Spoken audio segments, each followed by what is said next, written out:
There is indeed a fundamental difference between using a function and being used by a function.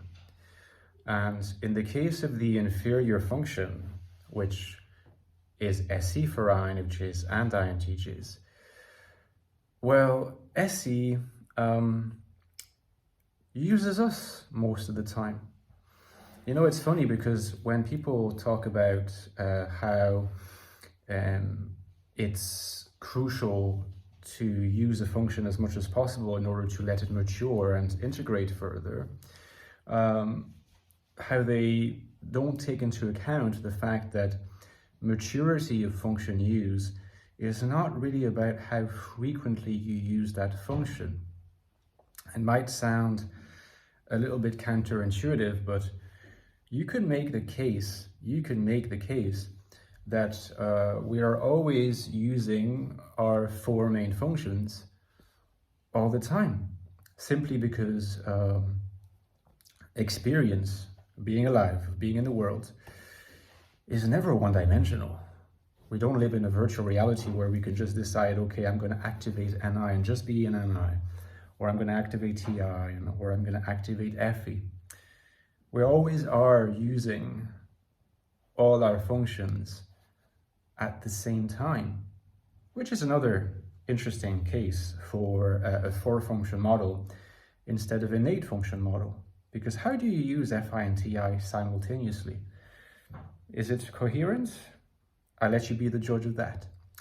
This is, I like provoking you. I know that some of you are very attached to the eight-function model, and as you know, I don't have a very stark sense of opposition to it. Just asking some questions. Now, we are always enfolded in experience and navigating through experience with our functions. It's just that some functions are at the front while other functions are at the back. And the more at the back the function, that is to say, the less conscious the function, the more likely it is that that function is just happening outside of our conscious volition.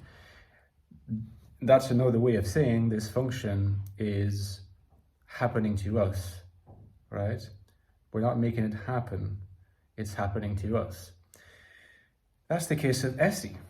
You know, even the person who thinks that they are super clumsy and that their SE is super inferior and that they don't know what to do with their SE, they're using SE all the time. They're just not using it maturely. And most of us are not using it maturely. And one of the keys to spiritualization is, in fact, learning to use SE maturely. But in order to do that, there needs to be trust, not in SE as such, because we've already seen that there's enough trust to let SE happen. There's not so much trust in allowing SE to join up with conscious volition. And that's on the part, in the case of INFJs and INTJs, that's on the part of predominantly NI and perhaps to some extent FE, which are the functions that are already wedded to the higher levels of conscious acting. And I don't really want to open up that space to SE because there's a lack of trust there somehow and somewhere. And the key is really to learn to let those functions, and especially NI, trust SE more, to create conditions for SE engagement such that SE is not just happening to you, but that you're letting SE happen. You are making it happen. You are the ones who's using it. And NI is always going to be there because all the functions are activated. But you can even measure, you know, even if you go up to a tree and you observe the tree, you touch the bark of the tree, you smell it, you'll initially have this feeling of foreignness. And that's NI telling you, come on, just don't let SE take conscious control, okay? Don't let SE in the forefront. Yes, you're having an SE experience because SE is part of the picture, otherwise you couldn't operate.